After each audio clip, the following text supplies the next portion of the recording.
Hey, it is the pernicious purveyor of preposterous pomposity, the king of Connecticut, Matt Granahan, here once again at Berman Law Group and the Berman Team Studios. Welcome to the Berman Team Podcast.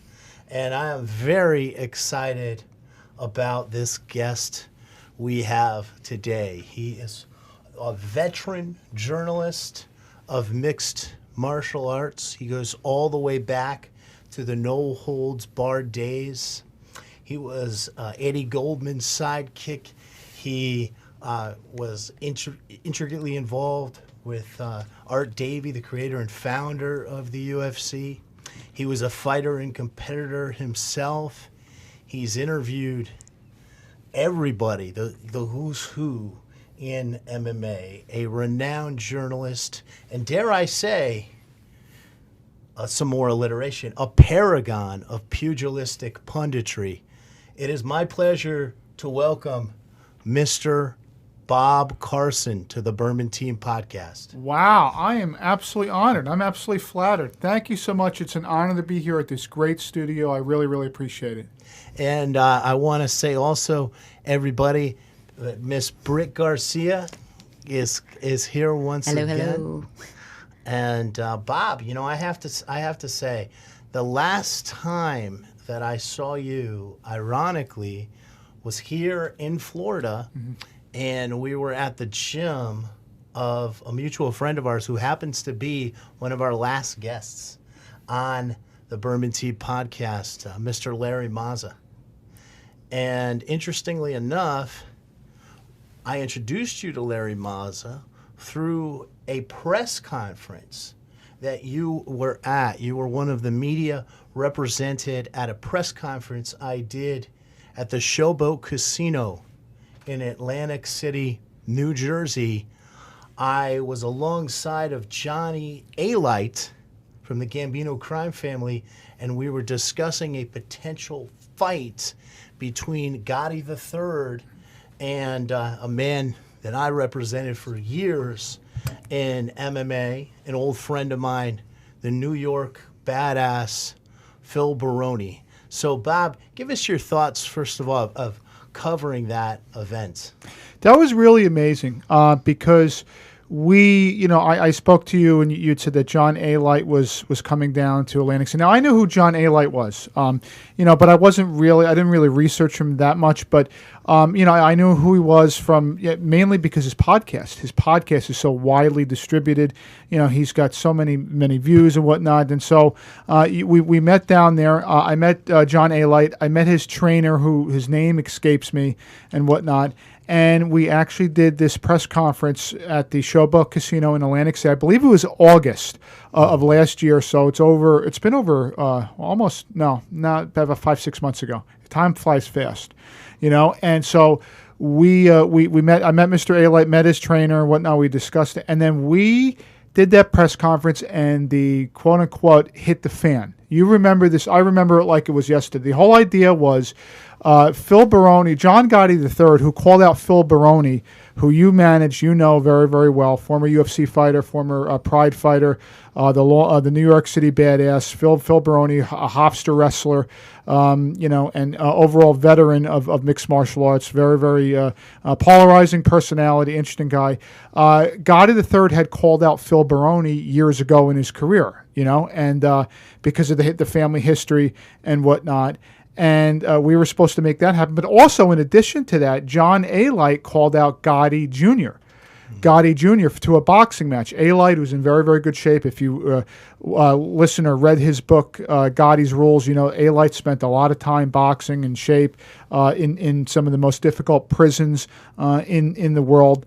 Wanted to fight John Gotti, and we had, if I'm not mistaken, some people that were interested in putting that on, some promoters and some possible online streamers and whatnot.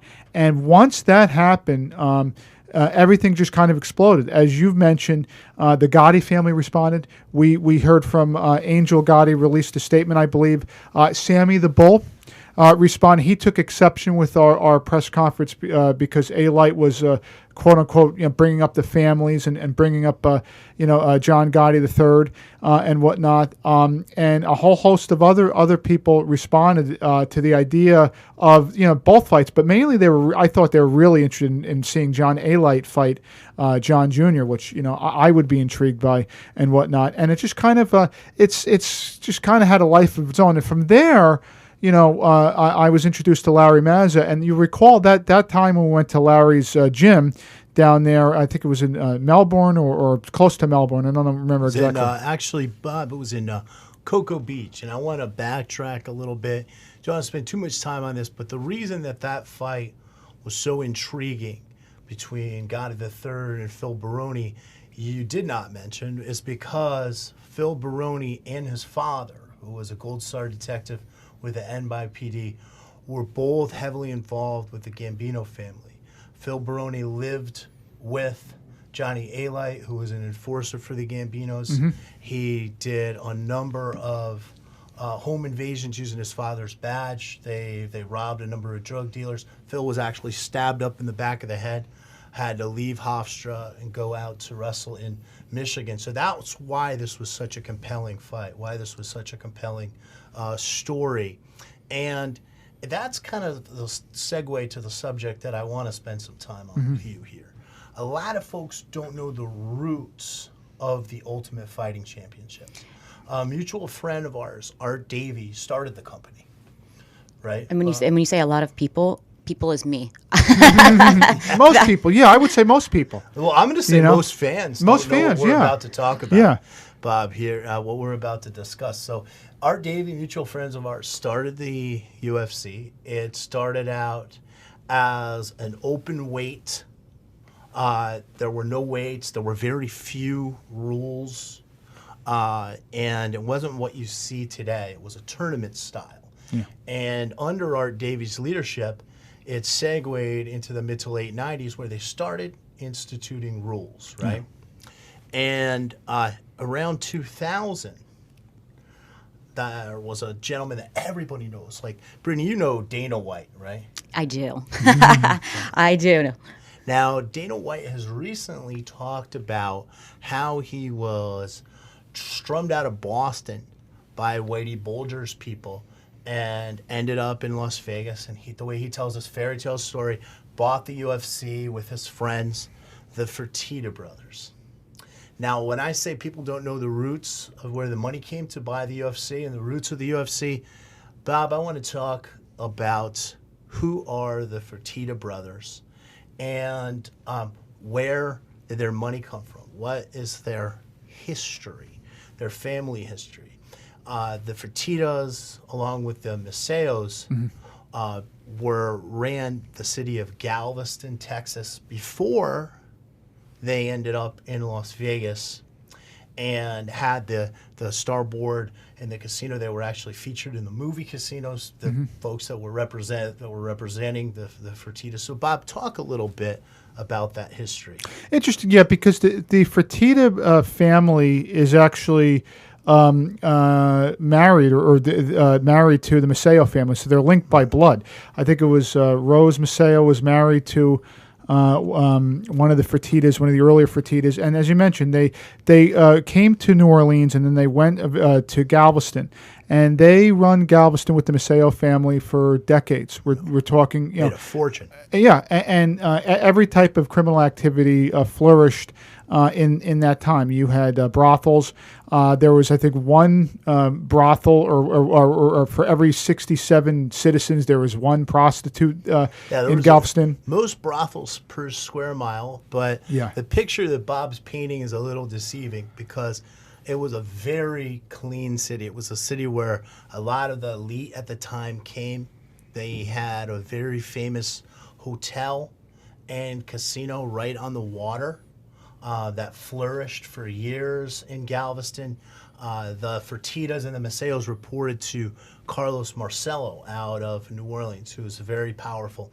And one of the things that Larry Mazza, who was just on our show, and a lot of these guys who were cooperators out of New York. Larry's a great guy, but he was a cooperator against FBI agents that were corrupt, but cooperator nonetheless. They paint the picture that everyone who from the mob ends up either dead or in prison, and that's not the case. The Fertitta Brothers are a great example of how that is not the case. They ran Galveston in the sense that they ran law enforcement, they had control over the judges there for decades, and they kept that city pristine and clean. Even going back to the time before Castro came into Cuba, they had Cuban entertainers, but also at their hotel and casino, they had Frank Sinatra, Tony Bennett, Bob Hope. It was like a mini Las Vegas, up until the point where Las Vegas flourished. And what made that so amazing and so interesting is that's where their money came from. Yep. They were run out of there by the Texas Rangers, and everybody knows like Chuck Norris, Walker, Texas Ranger. And the Texas Rangers had some corruption there as well. The old saying, like Phil Baroni Sr. says, if you want to be a gangster, it's best to get a badge. There was a lot of commingling with the Rangers, and then they ended up having some falling out, and there was the same activities going on years later in that city after the mob left and the Fertittas left. And supposedly it was worse off when the government took control of the the districts, and when it was worse off. Into a slum. The Macios had a really, really good reputation amongst the community, and we should be very, very clear about that. The Fertittas also had a way of dealing with the media too. I don't know if you guys are aware of this, but Anthony Fertitta was actually convicted of bribery, assault and bribery, on a Time Life reporter who took pictures of one of the Fertitta's establishments there in Galveston, and then he knocked the reporter down to the ground and then tried to bribe him, and he was ultimately convicted for that. And then, of course, you had Frank Jr., Frank Fertitta Jr., who has a really, really fascinating, very interesting story. Once they were moved out of Galveston, they went to Las Vegas, and Frank Fertitta Jr. Worked every job in the casino industry, and ultimately worked his way up, to owning a casino and starting a casino. And then he had multiple sons: Lorenzo Fertitta, Frank Fertitta III, Tillman Fertitta, and whatnot. And these individuals are very, very powerful players in Las Vegas, in the gaming community, and of course, in sports with the UFC. We'll talk about Lorenzo Fertitta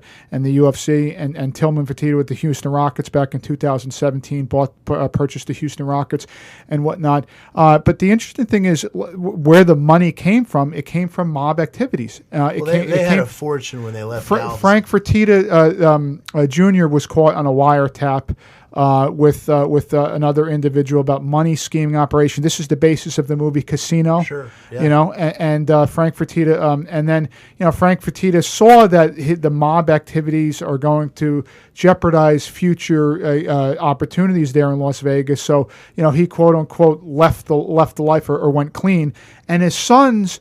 I say there's not much. We know how the family made the money, but it's not much reported in terms of Lorenzo and Frank Fertitta III and Tillman Fertitta. They have kept a watchful eye on the media. They have kept a real close tab. It's very difficult to find anything online regarding the Fertitta family history and the UFC. And we'll talk about and the reason why that is. But let's backtrack. You mentioned the UFC. Let's go back to 2001. Bob Meyerowitz. Bob Meyerowitz had SEG, Sophomore Entertainment SEG. That was the company that owned the UFC, and then they had the UFC. They were starting back in 2001 before the unified rules. Lorenzo Fertitta was on the California or Nevada State Athletic Commission. Okay, and the UFC applied for sanctioning in Las Vegas to hold an event there. Lorenzo Fertitta was on the board. I know from talking to sources back then, I know from people that were there, that the Nevada State Athletic Commission was on board for this. There was one holdout, and that was Lorenzo Fertitta. Lorenzo Fertitta denied the UFC for sanctioning back in 2001. Then subsequently, not too long, maybe 6 months after that, he purchased the UFC for however many, $3 million. So Bob, right there, just to kind of slowly break it down, what Bob is saying is he used his position Yeah. in government to devalue the company he was purchasing. Absolutely. Okay, so let's talk some numbers here, Bob. Yeah. He purchased that company for $2 million, right? Which sounds like a lot of money, right? Come 2000, so that was in 2000. Come 2016, he sold the company for $4.2 billion to Endeavor. And if you all watch the show, Britt, if you know the show Entourage? I do.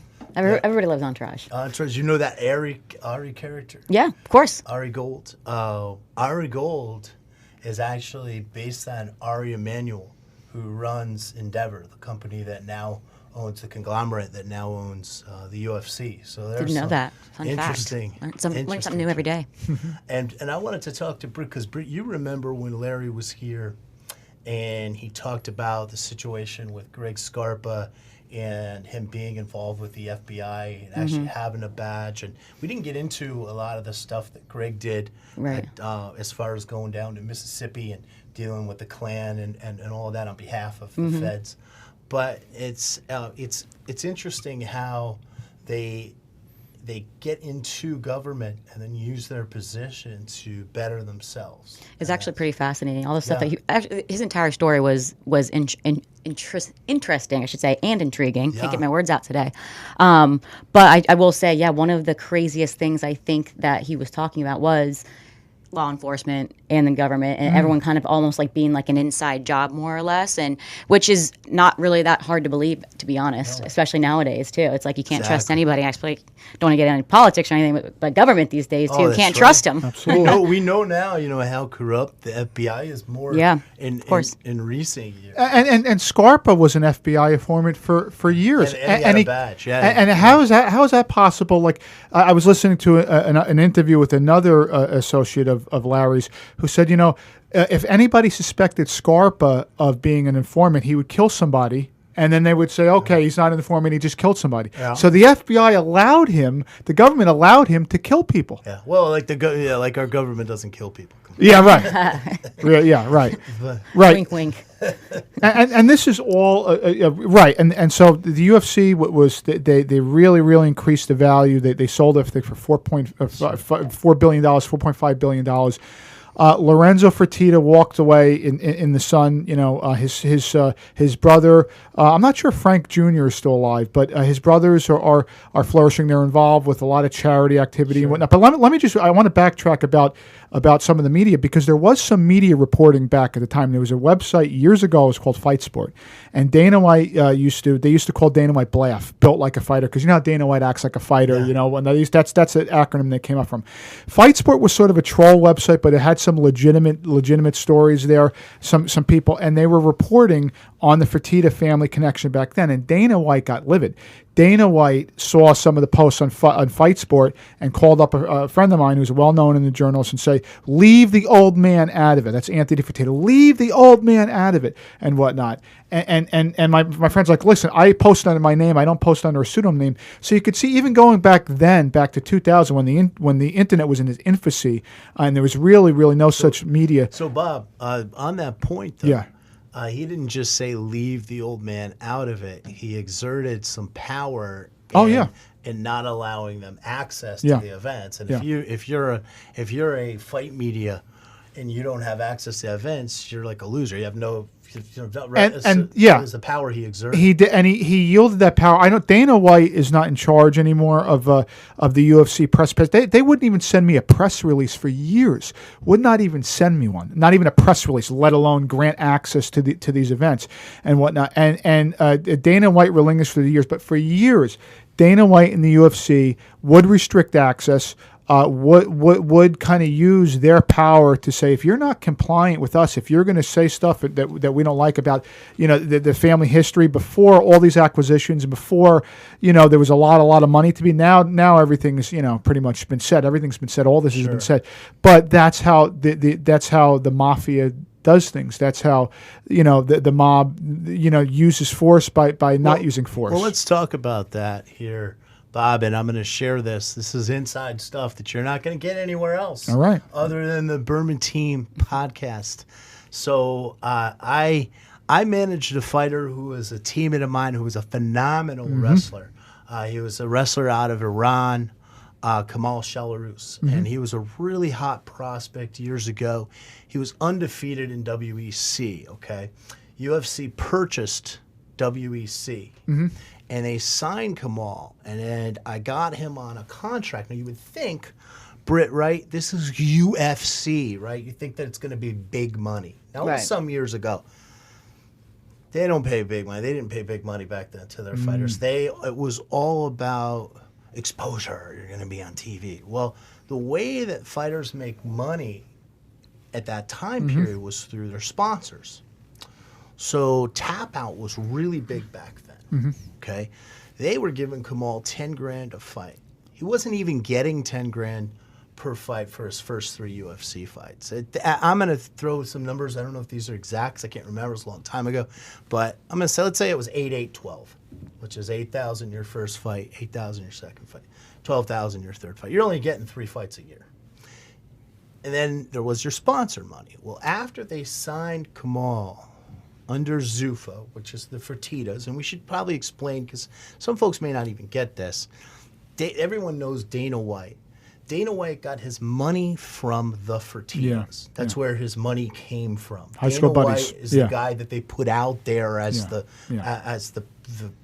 picture, the face of the company, like a Jack Tunney. Okay, yeah, exactly. Jack Tunney, good example from the old WWF. Yeah. So this is the situation here, right? So I get a call from Mike Merge, who's their legal guy, after Kamal. We signed Kamal's contract, and he goes, I got to talk to you about Kumar's sample sponsors. He calls him Kumar, number one, which is to degrade him. He's a real hot prospect at the time. So we go through the sponsors. When we had this meeting, the first thing he says is, I'm going to need all your numbers. I'm going to need all your sponsor contracts. And I knew that they shook people down, but I didn't understand the extent of it. And I want people, the fight fans, to listen to this and understand this. Okay, there's 4 sponsors on that first fight, right? First one's tap out. It's 10 G's, 10,000. So it was like, we're taking 6,500. What? Taking 6,500? I'm only paying him $8,000 for the first fight, right? Then you get to the second sponsor. Let's say it's $2,000. Numbers might not be exact, but they're ballpark, right? So now we're up to 8,500. And they're only paying them $8,000. So now they're at a profit. Let's get to your third sponsor. We're taking $1,500. Now we're up to $10,000.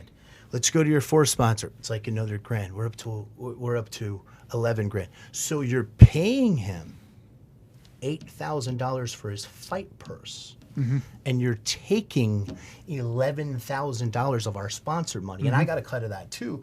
So it was pissing me off just as much. So I did this on my old show, Art Davie, the creator and founder of UFC, and I went through a fight card up to the co-main that not only had they not paid a single fighter, but they had a surplus of, again, ballpark, over $50,000, okay?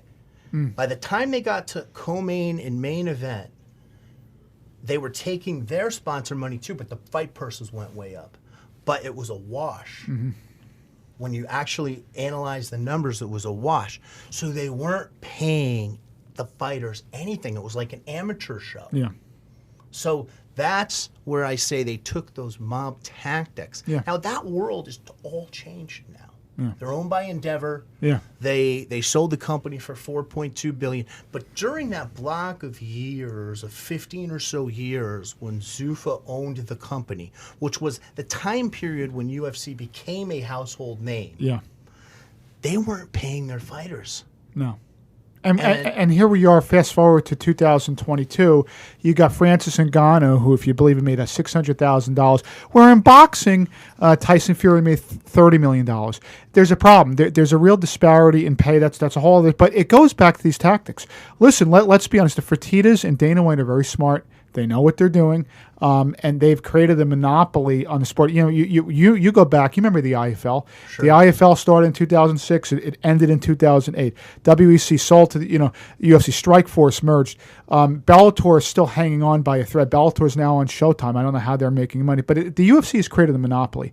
And there's been some fighters. There's been some lawsuits, Mark Hunt and antitrust lawsuits and all that stuff. But you know what? It's gone nowhere. It's gone nowhere because of the arguably anti-union tactics, because of Dana White. You mentioned Dana White's the face.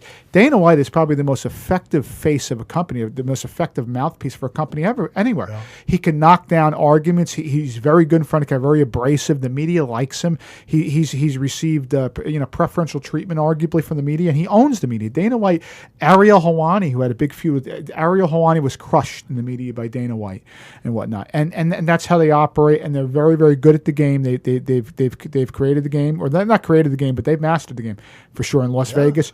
And Station Casinos, which was owned by the Fertittas, we should also have numerous complaints, anti-labor complaints in front of the National Labor Relations Board, which is not that surprising. But when they were supposed to the legalization to mixed martial arts back in 2011 in New York City, that became a problem because the culinary union in New York City came out against the sanction of the UFC. But eventually they got it sanctioned in the UFC. It's legal now in the UFC. So, look, it's a mixed bag of tricks, but it's mob rules. And to your point, Matt, nobody's out of the life. I know this. Nobody's out of the life. No, these mafia figures, they say, "Oh, you join the mafia and that's it. It's a road to jail." No, it's not that simple, unfortunately. Well, the idea, the concept is, you clean the money for your children, and that's exactly what the Fertittas did. Yes, they were a great example. There's tons of examples of that, but what you hear on these other podcasts, and we mentioned John Elite, Valuetainment up the road here in Boca, their number one guest, the most millions of views that they got was John Elite. Oh wow! He did that press conference with me. Very, very bright guy, very smart guy. Yeah.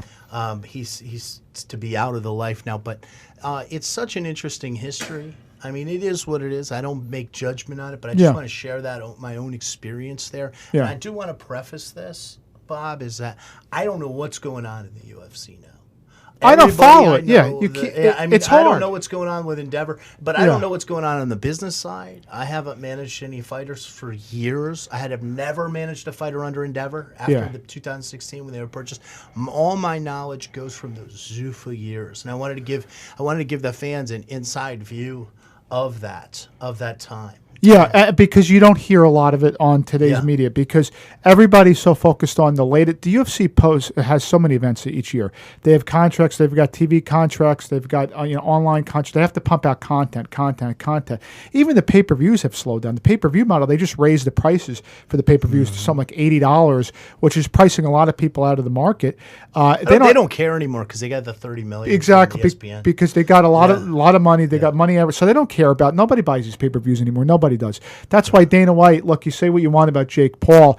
Dana White responds to Jake Paul because Dana White sees, I think, Jake Paul arguably as a threat because he's getting a lot of attention. Genius. And you got a lot of former UFC fighters fighting for. What do you think of Jake Paul? Honestly, I don't think that. I don't know. This is crazy. I'm like the one person on the planet who doesn't really follow him or obsess over him. But you hear of him. I hear of him and I know of him. Yeah. And he has a brother, right? Too? Logan, Okay, yeah, so I hear them just because it's like, unless you live under a rock, you have to know who they are. But I don't think that I have enough information to really form an opinion because you're like, I love that kid. But like to me, outsider looking in, I'm like, those are douches. Like, they are. That's what they want you to think.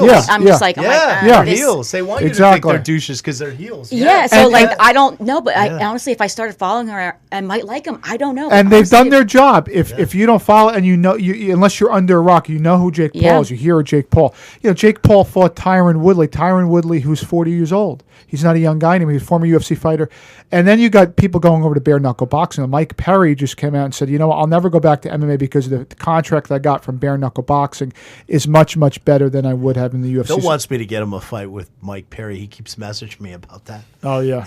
Well, never say never. But, listen, this history is so important. That's why this podcast is so important because none of the Johnny-come-latelys. Everybody has a podcast nowadays. Everybody has a stream. Every UFC fan now practically has a podcast, has something to say. But very, very few people were around back then. And very, very few people know exactly what happened, back then. There are people out there that have been glued to this for years, that have been covering it longer than I have. I've been covering it since 2004. And you're not going to find too many people that do. But Eddie Goldman predates me. John Peretti, who was the original matchmaker of the UFC, who's now a Texas Ranger. Go figure. John Peretti is 57 years old, something like that. He's in great shape. He's a Texas Ranger at 57 years old. It's insane. He was a a black belt under Gene LeBell. He was the original matchmaker of the UFC. Let me get a plug in, Bob. Yeah. Gene LeBell wrote one of the forewords for my book, Rough and Tumble, yes. which you can Great buy book. at erikpaulson.com. And we have the book and T-shirt deal. The ultimate history book on grappling, MMA, wrestling, rough and tumble. Yeah, Eric Paul and Eric Paulson, you guys did a great job. And you came on my podcast, and we spoke about that. Really, really encapsulates the history. Again, that's a very, very important point of the sport. History.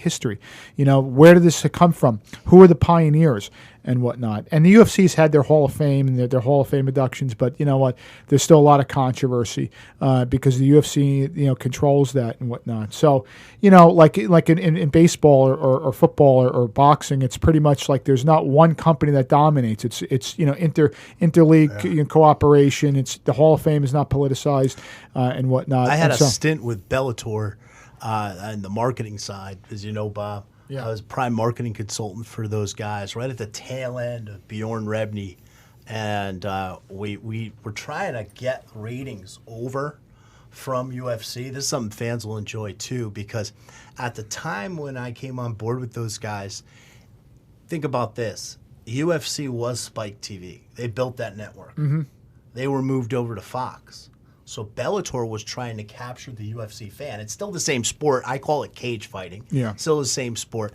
So what I did was I got one of the guys that I've managed for years, Stephan Bonner, and I wanted to recreate the Stephan Bonner-Forrest Griffin fight. And why don't you tell Brittany how important that fight was to MMA? Oh yeah, that was the start of The Ultimate Fighter, the Ultimate Fighter reality show, which is fighters living in a house and fighting, and then by the end of this season, two guys fight for a contract for a UFC contract. Bonner and Griffin, and they Bonner had and what Griffin. fans consider to be the greatest fight ever. It was what put UFC on the map. Yes. It's what made it a 2005. household name. Yeah. 2005. Yeah. So anyway, at that point, that was 12 or 13. I don't recall the exact year. But when I was with Bellator, I wanted to recreate that fight. We couldn't pull Forrest over from UFC as much as we wanted to, but we took a guy who was in the news a lot because he was dating Jenna Jameson, and he was a big name, Tito Ortiz. Mm-hmm. And Bonner worked his magic. Yeah, I remember cut that. a better promo than that was great. anybody in With pro Justin wrestling. McCulley. Yeah. With Justin McCulley in I the was there, mask. yeah. You were there, set him up Yeah. in the ring, and we got the fans' attention. We got the UFC fans' attention. Yeah. And brag on myself, the only time ever that Bellator has beaten UFC head-to-head in the ratings. We were both on TV that night. We killed them in the ratings. And that soon after that, Coker came in, Yeah. and I was no longer part of that company. But for that brief time period, we kicked UFC's ass. I was there that night in Connecticut. And I think Yeah. that was the best in-ring thing I've seen in MMA. That was great. Explain that to Tito. Brittany. Yeah, so basically, Stephan Bonner came in. Explain that to Brittany, please. So Stephan Bonner came in. He had a suit. Stephan Bonner is very intelligent, very, very well-spoken guy. He's a big guy. He's 6'4". He's commanding presence. And he had somebody with him, a masked gentleman in a black suit and whatnot. And they're in the ring, and there's all this suspense and whatnot. And then Tito's in the ring, and then he takes the mask off, and it's Justin McCulley. Justin McCulley was a former UFC fighter, also a training partner of Tito Ortiz. And they were both, Stephan Bonner's like, the reason why you all like him, he's talking to the fans, is because you don't know him. And they started to rag on Tito, and Tito lost his cool. Tito called Justin McCulley a drug addict, and then he lunges in him, and Justin McCulley gets him in a bear hug, gets him in like a tight waist, and was about to suplex Tito. And then subsequently, Tito and Stephan Bonner fought for Bellator, which I thought was a close fight. I thought Stephan arguably could have won that fight, but Tito got the decision, and that was it. But it was really the first kind of WWE in-ring promo in the WWE in Bellator that I've seen that was that good. And it was fantastic. And then speaking of Stephan Bonner and professional wrestling, Bob, did you ever see the tag team match where I teamed up with Gina Carucci, the Strong Island Lolita, to take on Stephan Bonner and Summer Steel, the Buns of Steel? Yes. One of the greatest mixed tag team matches ever. It's a man of many hats. Yeah, so Bonner I brought into pro wrestling. He was dying to be a pro wrestler. And he's wanted to do that Macho Man elbow from the top rope that he hit me here, and broke our friend Kenny Lester's orbital bone with that move. But he is recuperating now from a pro wrestling injury. So pro wrestling can be pretty dangerous. And if I could just go back, just some things with the UFC and some of their dealings and their shadiness. The Octagon, they coined the term, they copyrighted the term the Octagon, which originates from California. And there was a guy that I interviewed named Patchell, Greg Patchell. He claimed to invent the Octagon. He held shows in California. He was married to Prince's wife, Athena, or something like that. He was a very, very interesting character.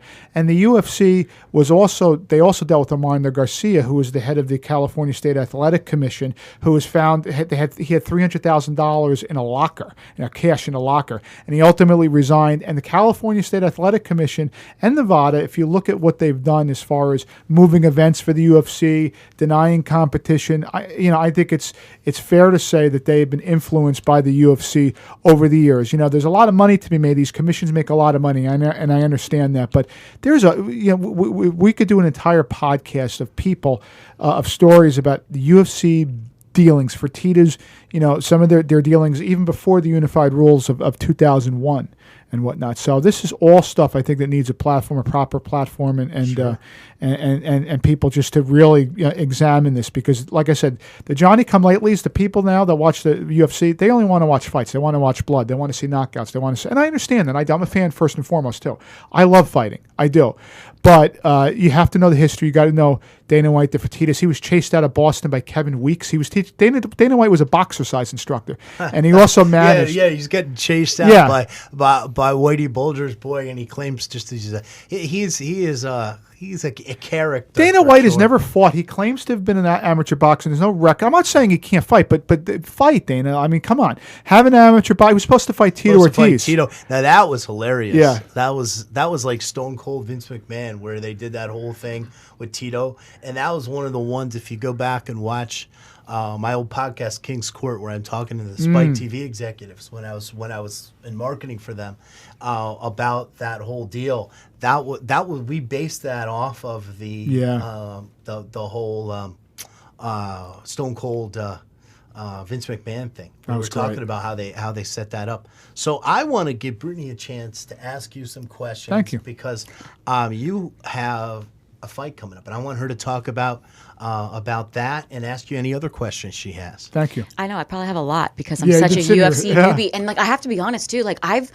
I've never really gotten into UFC, and another one of those things. I swear I don't live under a rock, but I've just when a big fight's on, people are like, "You watching the fight this weekend? You're doing this?" I'm like, "What fight? Who's fighting?" I have no clue. Yeah. But I do. One of the things I do find really fascinating is why people get into the sport to begin with as an actual athlete. It's like, all right, you're just going to be taking blows and taking punches and just getting literally beat up every time you step into the ring. It's like, what makes you want to do that? That is that's a great question. For me, look, and your point is well taken. It's a risk versus reward type thing. The human brain is not meant to be hit. It's just not meant to be it. And you're going to suffer permanent damage. There's no question about it. You have people like Mike Tyson, Tyson came out and says, every day I lose something. Every day, every decade, I'm a shell of myself because of the punches I've taken. So, it's not sustainable. I think for even the fight, even if you make it to the UFC, even if you make it to Bellator is lesser competition than the UFC. I mean, the UFC has a monopoly. They have over 600-700 fighters. They have the best fighters. No question. You can't deny it. Bellator is, a league where they got some good fighters, but it's not UFC level competition. Even if you make it to the UFC, even if you're fighting on television, you're making maybe 40, 50, 60,000. It's not worth it. Right. And that actually, even hearing what they were paying them, back in the day, and it's almost like you're losing money, and you're just like, why do people do this? It's just fascinating. I'm going to tell you something here that's interesting, because I've competed, Bob's competed, and the two guys that are the biggest names in UFC right now have never competed. Dana White and Joe Rogan. That's a brilliant point. Yeah. Joe Rogan, hundreds of millions of dollars, God bless him, and Dana White, who paid $50,000 to have his driveway. Somebody put snow in his driveway. I'm telling you, Dana White's a charitable guy. He's a personable guy. He does a lot for charity. Dana White. He's not. I don't think he's a bad guy. But Dana White's got money. What do they say? FU money. He does. Yeah. So does Rogan. Yeah. Well, Rogan does, and so does apparently Neil Young, but we don't know. Oh God. Yeah. I was gonna bring that up, and I'm like, maybe. It's either me or Rogan. So let's put him in the cage. I'm trying to think of the joke. Who is that other? There's another singer now that's threatening to pull their music, and it's like who? Joan Baez. Yeah, we're that like, no one's who? thought about in 50 years. I know, right? I can't even tell you one song she has. It's kind of embarrassing, you know what I mean? It's like Joe. Isn't he like the #1 podcast in the country right now? So yes. Kind of crazy, but I'm just gonna. I mean, besides the Berman Team podcast, so I won't make any any analysis of it. Just to say that I personally thought Neil Young had passed away. I thought he was dead. Yeah. And then I saw him, and it looks like he died, and they forgot to bury him. Somebody posted a picture of Trump. I don't know if we could. Can we curse here, or can we be vulgar or no? No. Okay. Keep it clean here, Bob. Okay. Well, I'll explain the joke, and there's ladies in the room. Yeah. Come on. Somebody posted a picture of Donald Trump hugging Neil Young and said, "Now Donald Trump has officially touched a." Oh, grabbed a pussy. Yeah. Well, that's a cat. That's not a bad word. Okay. Listen, I want to be G-rated or PG. That's a cat. But to your point, to your earlier question, it's not sustainable. It's not efficient unless you have a real shot of becoming in the top, 1/10 of 1% of 1% of fighters out there, which is very, very, very, very difficult. And let me tell you this too, Brittany. I mean, I managed a number of guys that were names. Like one just called us. Dan said when we were sitting here, that were big names, world champions. Yeah. And a lot of them don't have a pot to piss in right now. Yeah. And I mean, I only competed at the Bush League level and then managed guys. And I'm telling you, it's not like the NFL. It's not like Major League Baseball. No. It's a big difference where those guys have pensions. Yeah. It is not something I would ever recommend, Yeah. To anybody to pursue as a career. Yeah, and then on the flip side of things too, I also find it fascinating that the fans of UFC, because it's like I can't sit there and watch someone get beat up and everything, and I'm not like squeamish or anything like that. I'm just like, I don't know. I'm like, this is crazy that people like get so much enjoyment out of the seeing UFC. people It's hurt. like a tribal. It's like a gladiator days. You have Right. this gladiator theme, and people still feed into have two guys, fighting to the death on some sort of battlefield. And the UFC, if you listen to some of the music, particularly during my words, they have that music song when they're introducing the fighters, the octagon. You've got the the medieval looking figure that used to be on the octagon cage, the octagon canvas.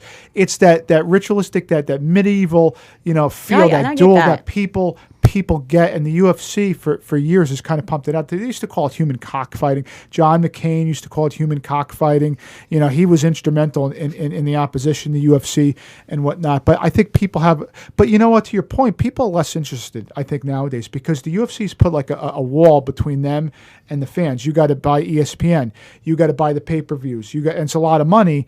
And it's difficult. Not everybody has money to buy it. No, and I'll tell you, on beyond UFC, at the grassroots level, these promoters lose their ass. They're not making money. Like, I've worked for local promoters like RFC down here in Tampa, 864 Fighting Championships, Strike Off, which ran some of the same venues as the UFC. And outside of just fighting, I worked for them as a matchmaker and also broadcaster, and getting them on streaming services and marketing. And I hustled to make my money, but I never ever would promote a show because those promoters lose them. Well, unless they're connected to the UFC, like the CFFC, which runs in Pennsylvania. They're a feeder organization for the UFC. They're on UFC Fight Pass. Ring of Combat, which is Lou Negli. Larry Mazza used to train with Lou Negli. I fought for Lou Negli. Yeah. I fought for Lou Negli is a great guy. But guess what? He's a feeder organization for the UFC. There's been 60, 70, 80 fighters from Ring of Combat that go fight in the UFC. The only way for them to survive is to ingrace themselves to the UFC and essentially be a feeder organization for the UFC. And UFC has these. They have the Dana White looking for a fight. They go all over the country at these local shows. Him and Matt Serra, Dean Thomas, some of these guys. They pick local fighters that usually very rarely make a dent in the UFC at these local organizations. But yeah, to your point, it's hard. And in COVID day and age, it's even more difficult. You know, I'm involved with Pancreas. I fought for Pancreas in August. Talk about that, Bob, because I mentioned the Rough and Tumble book that I did with Eric Paulson, which was about a history of grappling and the history of MMA. And Pancreas is a little different than what now they call MMA. Yes. Pancreas has a different rule set. Yes. So we want to explain that too. Sure, absolutely. So there's different Pancreas organizations. You still have the Pancreas in Japan running. Then there's Pancreas Hybrid Wrestling. Then there's another Pancreas organization, I think, in Colorado. The original Pancreas rules is what you fight. Yes, the original Pancreas rules, which is one 15-minute round, open palm strikes, kicks to the head and to the body, and submission to the ground. So once it's on the ground, open palm strike, same rules on the ground, no heel hooks, and there's rope escapes. So open hand, you can't close your Right, fist. right. Which is they more don't wear gloves. Yeah. So it's not That much I do know. Yeah, no, and it's more safer than close than bare knuckle. You see people doing bare knuckle boxing, and there's rope escapes. So this has its origins in Japan, as Matthew mentioned. You had several Pancreas fighters like Bas Rutten, like Ken Shamrock, like Frank Shamrock, like Guy Mezger, who was a UFC 13, I think, champion. They all fought under Pancreas, and they all came from Pancreas to the UFC. So this is popularized. Pancreas helped to popularize MMA, had some very, very popular, pre-Zuffa fighters that fought and did very well in the UFC. You know, as I mentioned, Guy Mezger, Ken Shamrock was a super fight champion. Frank Shamrock was the middleweight champion back then, 199 pounds. Dan never fought for Pancreas, Dan Severn. No, but he did compete with the UWFI, which was kind of, I don't want to get too much into the weeds, but MMA kind of came out of professional wrestling in Japan, because you had UWFI where they were what they call like strong style matches, where they were still scripted finishes, but they were still fighting for position.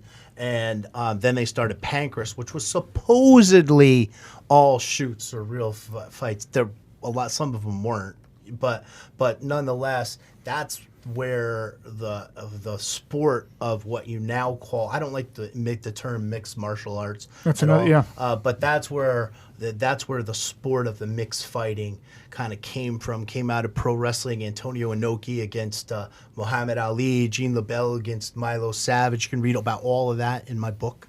Yeah, and just to, I don't want to belabor this, but real quick, the term mixed martial arts, where does that come from? I hate that. That even is under debate. John Peretti, the original matchmaker, who I mentioned earlier, he was an actor, author. I've interviewed Peretti several times. Fascinating guy. He has documentation that he coined the phrase mixed martial arts going back to like '96. But then John McCarthy, who's with Bellator, said, no, I coined it. So this is like nobody can trace the UFC. Dana White and the Fertittas certainly did not coin the phrase mixed martial arts. So they'd copyright it if they could. Yes, they probably have already. Who knows? Yeah. So, Brittany, what else? What else intrigues you about this guest, Mr. Carson? Honestly, I feel like I have so many questions just because I'm such a newbie, I guess, with the UFC and everything. But let me ask a really just. Off the wall. I don't know if you ever get asked this, but I guess, is there a fight that you've had, or maybe an injury or something that stood out to you, like, man, that was painful, that was brutal? Obviously, I'm sure it's not fun, and I'm sure it doesn't feel good, but is there one that maybe stands out, like, oh shit, that was bad? There's two, actually. There's one I fought on short notice, a guy who used to train with Phil Baroni at a place called Belmore Kickboxing Academy under Keith Trimble. And Keith Trimble, I believe John Gotti III trains, he trains with Derek Panza. But Keith Trimble and Belmore Kickboxing Academy, they had Jay Haran, who was a former title contender, fought George St. Pierre. Phil Baroni trained at Belmore Kickboxing Kickboxing Academy briefly, and a guy who was Jay Haran and Phil Baroni's roommate. I fought a Long Island guy in 13. I fought him on like 2 weeks notice. And I got cut up bad, and I actually lost my license. I'm not ashamed to admit this, but the Nevada State Athletic, or the New Jersey State Athletic Control Board suspended my license because I just was not prepared. That fight, I also fought one of Matt Serra's guys. Matt Serra, who's I think he does the podcast with Jim Norton, the UFC podcast. That's still going? I don't know. That's a good question. Yeah. Very good question. But Matt Serra was a colorful guy. He was a former UFC welterweight champion. Matt Serra, I fought one of his guys, and that was my highlight of my pathetic MMA career. I actually went the distance with against one of his guys who I was not supposed to go the distance against. So those two fights stick out. Look, I never took any beatings because I'm not too entrenched in it. I do it as a hobby. The reason why I do it is to push myself. Right. I used to be 350 pounds. I lost a lot of weight. And for me, like competing where I can do, whether it's boxing, whether it's pancreas, whether it's grappling, where I can, it's part of my journey. It's what I enjoy to do, So I'm not like really, like I wouldn't even, I mean, I am a fighter, but like I'm not like, I'm not 20 years old. I'm not 25 years old. You know what I mean? So I do it sparingly. You are fighting a younger guy. That's a good point. What's going on with that? Yeah, I have. There's a fighter who fought on the same card as I did in Pancreas, Neil Blood, back in August, and there was a bunch of people that fought on that card. Some Bellator vets that fought. Julio Aguilar fought on that card. Dave Potter, and Chris Lyons, who's or goes by Chris Ravens, undefeated MMA fighter at Texas, and Manny Hernandez, who manages Liz Carmouche, managed Pearl Gonzalez, managed Alimile McFarlane, the former Bellator women's champion. He fought on that card as well, and his name is George Mackay. He's a Philadelphia fighter. He's a relatively young Albanian fighter. He has combat fighting experience. He's a brown belt in jiu-jitsu. He has MMA. I believe he's done some stuff for the Universal Fight League in Philadelphia. He's just encyclopedia. Him and I sparred a few times, and we're going to be fighting sometime. They're talking about Madison Square Garden. They're talking about Madison Square Garden as a possible venue for this. George and I are the same weight. He's about 180 plus pounds. I'm about 185. We've sparred, and he's got a podcast of his own, and we're going to be fighting sometime soon. And it's sort of going to be the younger generation versus the older generation, the Rocky versus Drag. I've been told I look a little bit like Sylvester Stallone. I don't know, but he is very, very familiar, very, very Drago-like, and it should be an interesting fight when it happens. That is awesome, Bob. Man, I want to thank you for coming on. Brittany, you have anything else for Mr. Carson? I will. I guess I'll have to tune into that fight then, since I know you now. Yeah. So maybe you could be. You know what? Maybe you could come out as part of the corner. Maybe. Yes, maybe. Absolutely. It would be an absolute honor. And for anybody out there, we got to get you TBT branded when you come out. Oh, to yeah, the, for sure. come out to the Madison Square Garden. We need to get a big TBT banner and TBT fight shorts for you. Yeah. Absolutely. Anybody, if you want to friend me, Instagram.com/Bob Carson MMA, Facebook.com/Bob Carson MMA. I'm happy to talk, and Matthew and I will have some things going forward, and it's going to be a busy 2022 for the Berman team, for Matthew, the King of Connecticut, Granahan, and Bob Carson. You can bet on that. Thank you, Bob. That was outstanding, and thank you all for tuning in to the Berman Team Podcast. Have a great day.